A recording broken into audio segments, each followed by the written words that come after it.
we've touched upon this, you and I, and others have touched on this in terms of an awakening of an alternate medium of exchange beyond these what I call garbage government currencies, but these hopeless debt-based fiat currencies, which are now in terminal stages of their life.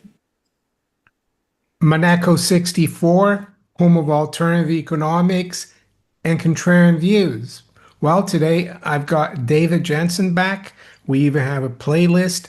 David has been warning about the LBMA and the fractional reserve nature of silver and gold for a couple of years now here on this channel, and it's all coming to fruition.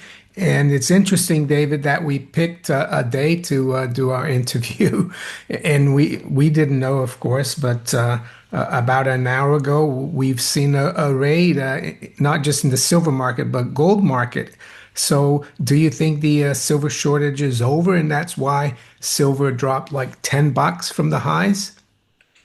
Well, maybe there's a shrinkage in the digital silver shortage all of a sudden, and there's a digital silver surplus. But certainly in the physical realm, we continue to see these extraordinary drawdowns in the silver vaults on the major exchanges.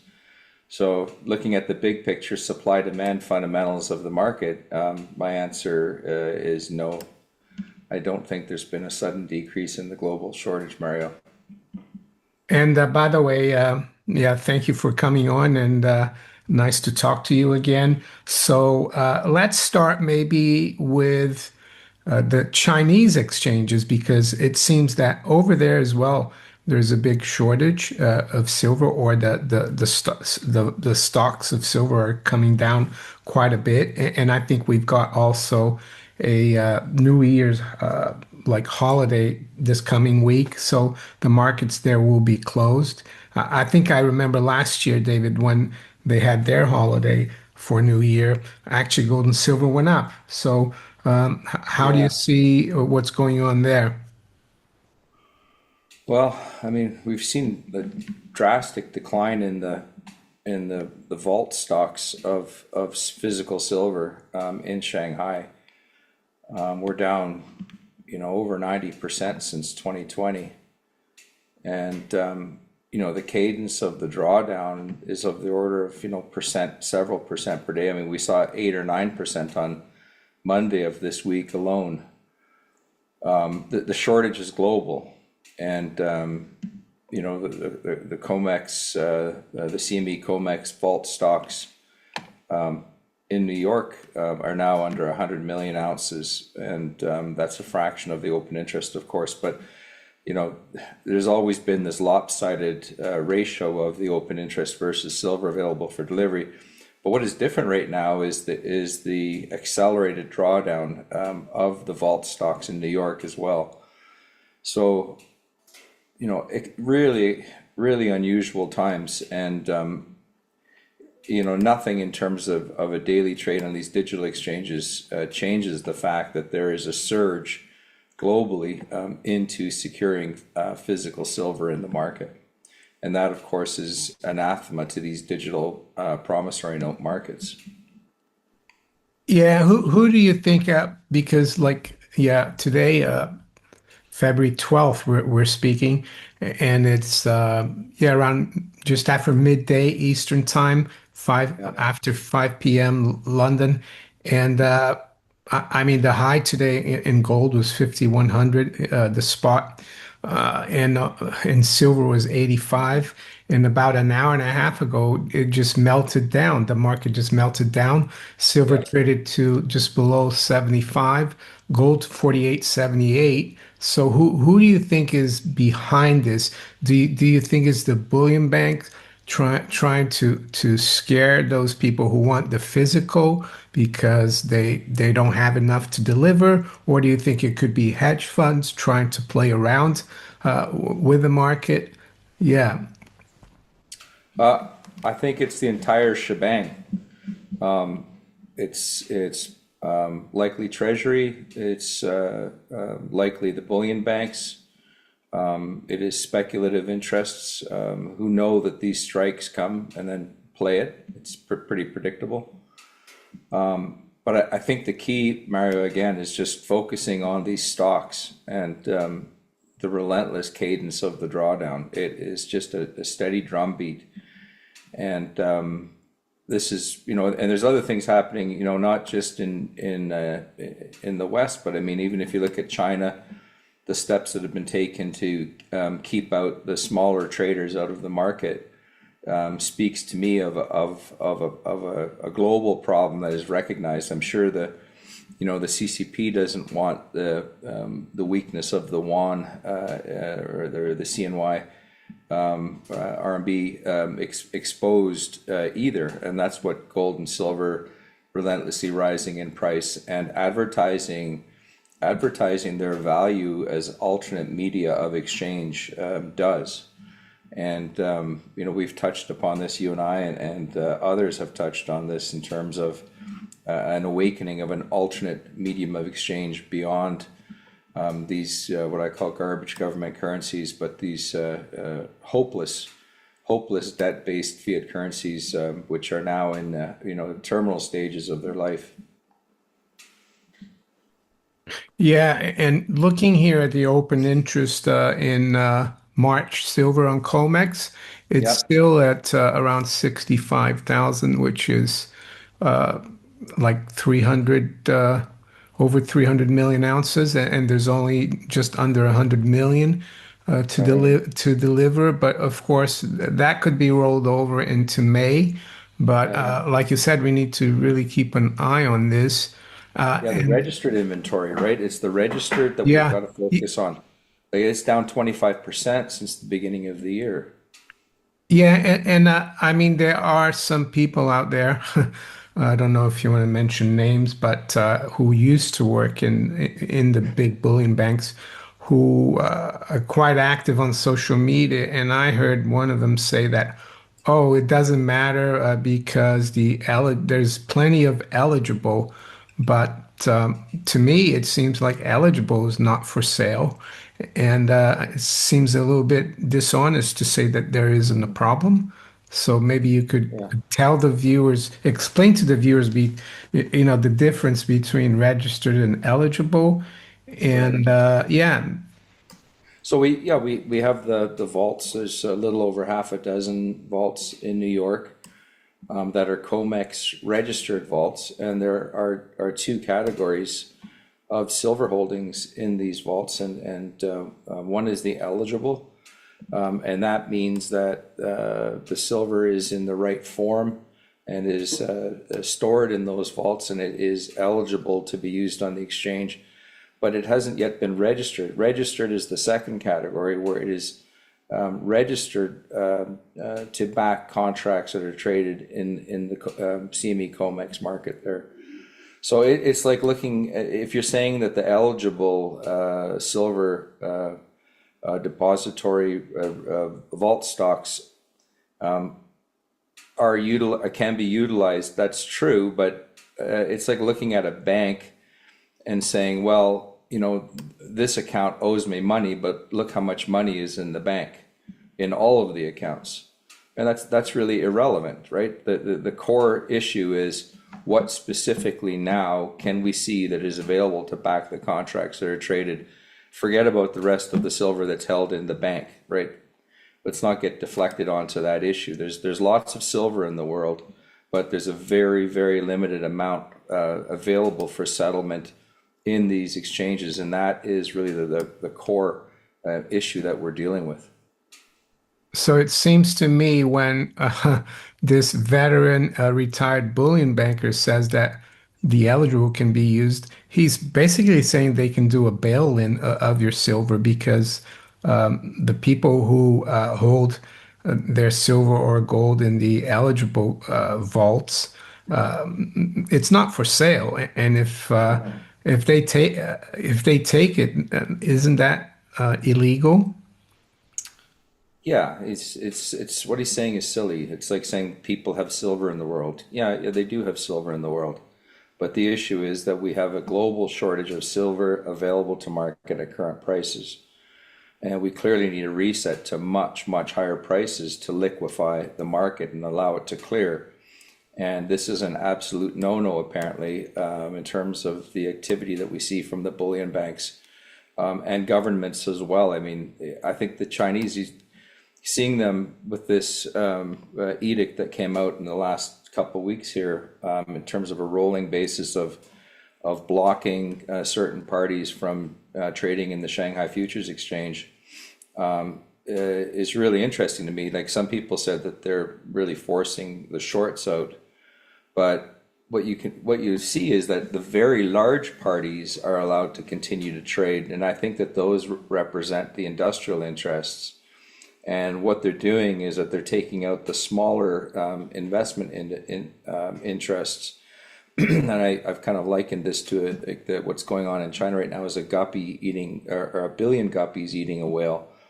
And what they're trying to do is keep out the smaller fish, keep them away from the market, because I think that their demand is what is really driving this drawdown in the vault stocks of silver in Shanghai.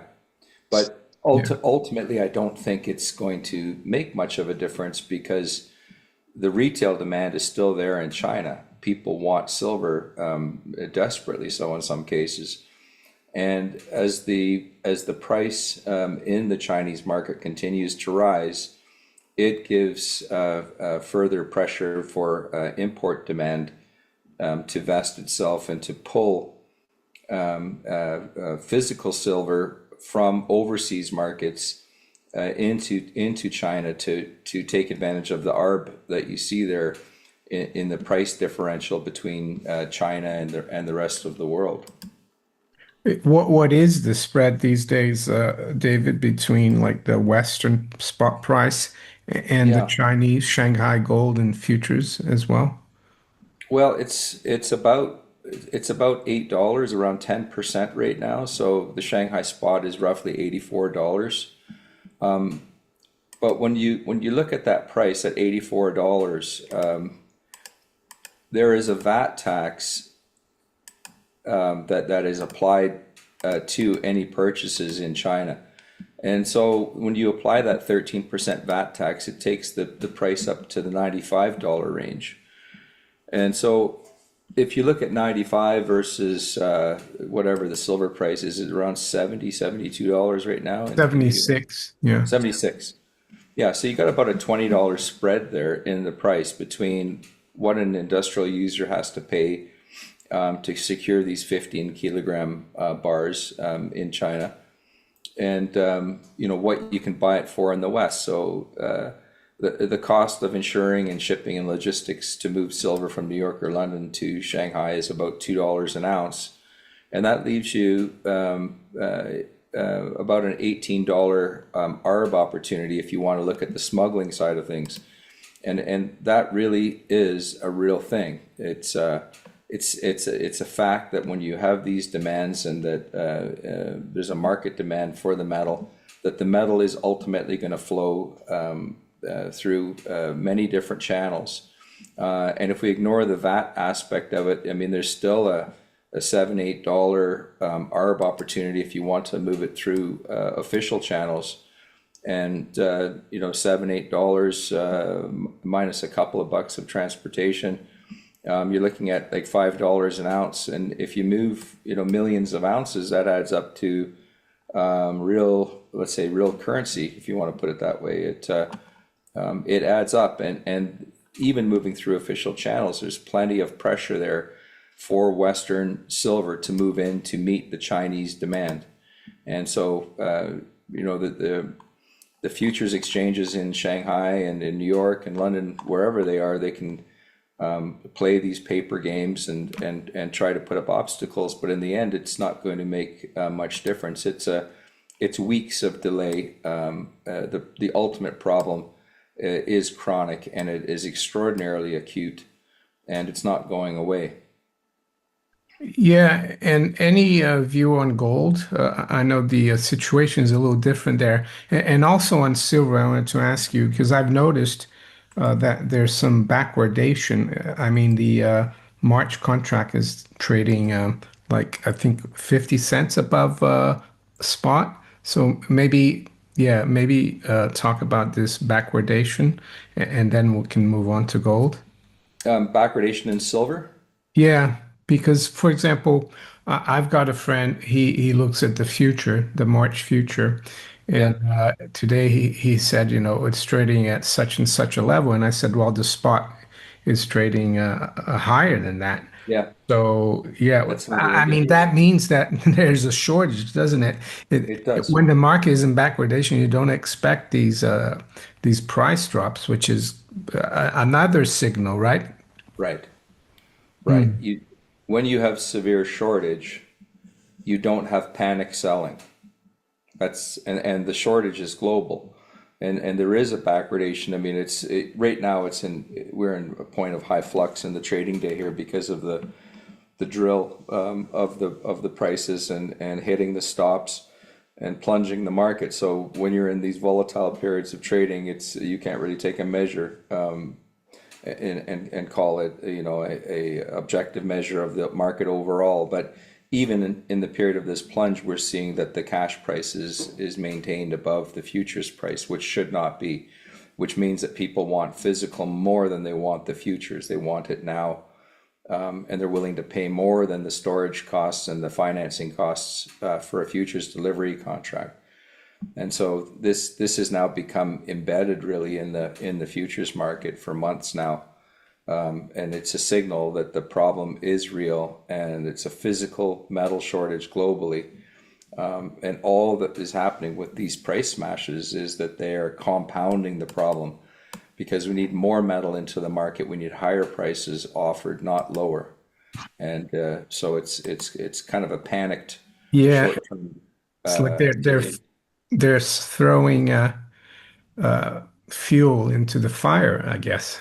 They are. They're compounding a serious situation here, but it's very short term, and it's many of these financial market players are only concerned about short term profits, and ultimately aren't concerned about stability at all. They're a very voracious breed, and what they're doing is they're sowing the seeds of their own demise with these activities. Yeah, yeah. So gold then, where do you see gold? I know there isn't like a shortage like in silver because gold is more of a monetary metal, but it still looks pretty good. I mean, we started the year around 4,300 and we're just below 5,000. Have you got a view on gold and also maybe the gold silver ratio?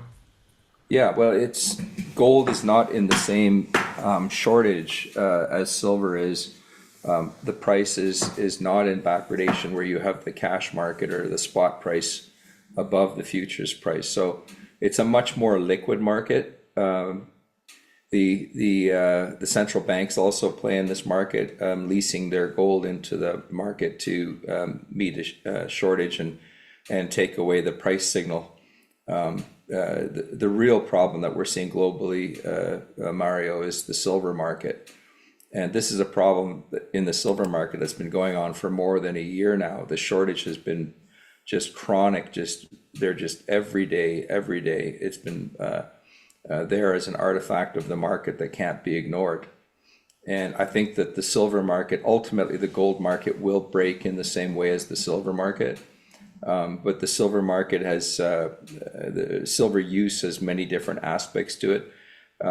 It was a forgotten asset for so long. And I think what we're seeing now is that this investment demand is hitting this market. And any incremental change in investment demand is what is, it has a compounded effect, let me put it that way, because there's so little of this metal available to the market, and capital from the investment side of things and the monetary side of things is just absolutely dwarfs any available silver that's available to market. So these day-to-day trades really are to be ignored. In terms of the ratio, like in the Earth's crust, we're talking 12 to 15 times silver versus gold, and I think we're heading well sub that because of this return of investment demand. into the market and the reawakening of silver as a monetary and safe haven asset. What about some of the analysts who are more like aligned with the bullion banks and the paper game? Some of them say, "Oh, the shortage is only temporary because there's so much silver above ground; it can be Yeah. recycled." So, what do you say to that? Well, I say these people are historical artifacts. They're talking yesterday's story, yesterday's promotion. What we're seeing is factual, on the ground global silver shortage and tremendous demand and drawdown of the vault stocks in Shanghai, in New York, and in London over years now. And it's getting to a point where things are getting quite wild, and we're seeing this tremendous volatility as you see these two large opposing forces of physical reality versus digital supply.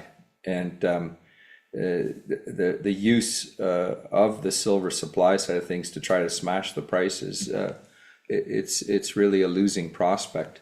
And I would say it only has a very, very short half-life and a continually shortening half-life in terms of its ability to have an effect on the market. And in the end, it's going to go to zero as this physical shortage really grabs the market by the scruff and forces the price higher.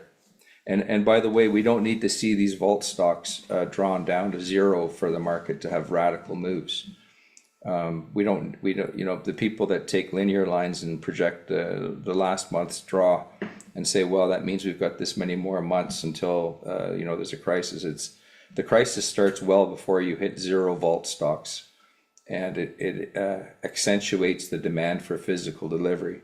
And today's price smash and the January 30 price smash in the digital markets makes the problem worse and shortens the time that we have for this leverage to the digital system that was really a price fixing system as opposed to a price discovery system. So, why do you think the squeeze, so to speak, could happen even before the vaults get empty? Is that because the market anticipates that it will get empty and they're trying to get ahead of it? Yeah, and I think that the pace of demand for delivery accelerates as it becomes obvious that you're heading into a shorter and shorter time frame. So it's like a ship is sinking, and the ship doesn't have to be fully submerged before people start to panic. And I'd say that the silver digital pricing ship is the bow is well submerged, and people are starting to gather on the stern, and more and more people are recognizing this globally. And you've really, what you're fighting is a cognitive fight between reality and a window dressing story, which is that the currencies are strong and everything is fine. And because, as we've talked about many times, the leverage in the system, you only need a few percent of people to recognize the problem, and it becomes uncontainable. And I think we're on the verge of that right now, that this is got a matter of weeks or months until it totally rips open and market forces prevail, and we have a repricing and a reliquefaction of the silver market. And at that point, I think we'll be multiples higher in price. Well, David, I couldn't think of anyone better to speak with today on this day that silver and gold were smashed down. I mean, I've been privy and witness to these kind of slams for like 20 years or more. And so I'm kind of immune. I always try to tell myself, David, do I really want to lend my gold and silver to the bankers? And by that I mean, do I want to sell them and then put my savings in the bank? And the my answer is always no. So if anything, I'll be trying to get a little more gold and silver if I can.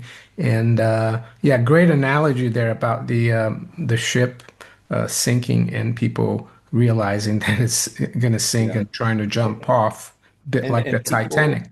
yeah, and humans who represent the market, who are the market, adapt with time. And so 15 years ago, when there was a price slam, it used to hold the price down for months. And now it's of the matter in the order of days in terms of price recovery, because they got nicknames for it, Mr. Slammy, and all these different terms for the showing up of these digital players in the market drilling the price. But savvy individuals step into the market when these events, these predictable events, occur at an increasing frequency now. And as I mentioned, the drilling of the market only shortens the lifespan of the dying digital fixing system that we have right now. David, it's always great to speak with you. For the viewers, if you want to read David's work, it's Jensen David on Substack. It's called Jensen's Economic Precious Metals and Markets Newsletter. And yeah, thanks again, David, and we'll keep in touch. And I wish you a great rest of the day. Thank you, Mario. It's always a real pleasure to have a factual discussion with you. You're welcome. Take care. And you.